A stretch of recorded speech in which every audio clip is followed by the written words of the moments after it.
আমার নাম মোহাম্মদ ইকবাল শেখ, আমার বাড়ি নদিয়া কালীগঞ্জ থানা।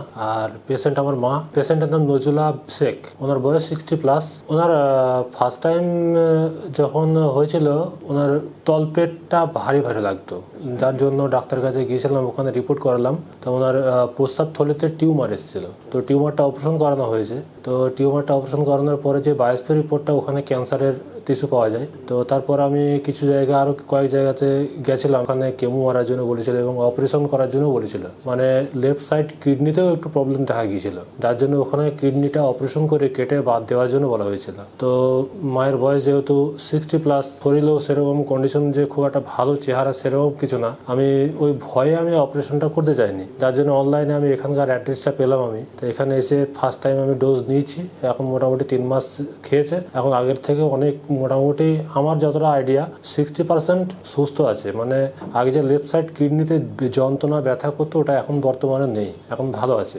খাওয়া দাওয়া, চলাফেরা এবং এমনকি মোটামুটি নিজের ইচ্ছা মতো কাজ কাম, মানে ভারী কাজ না, মানে বসে যে কাজগুলো আর কি করে সেগুলো সম্পূর্ণ সবকিছু করতে পারে। ওনার মানসিক স্থিতি এখন ভালো আছে, মানে কি বলবো, মানে আগের থেকে অনেক ভালো আছে। এখন আর কোনো প্রবলেম আছে এটা বলে না গো। মানে আগে প্রথম যখন সমস্যাটা ধরা পড়লো, তখন ওই যে মেন সমস্যা লেফট সাইড যন্ত্রণা করতো। মানে ওখানে তো ডাক্তারে বলেছিল যে কিডনি ড্যামেজ আছে, কিডনিটা বাদ দিতে হবে। তা এখন আগের থেকে অনেক সুস্থ আছে, এখন আর কোনো সমস্যা আমিও বুঝছি না, মাও আর কিছু বলে না গো যে আমার কোনো সমস্যা হচ্ছে, কিন্তু আমাকে ট্রিটমেন্টটা কন্টিনিউ চালাতে হবে এখন। তা এখন এখানে আমি যে মেডিসিনটা খাওয়াচ্ছি, এখন অনেক ভালো আছে, সুস্থ আছে। বাকি ক্যান্সারদের উদ্দেশ্যে বলতে চাচ্ছি যে আমার মা এখন অনেক সুস্থ আছে, সেই হিসাবে বলতে পারি যে এখানে এসে একবার ট্রিটমেন্টটা করাটা অবশ্যই দরকার।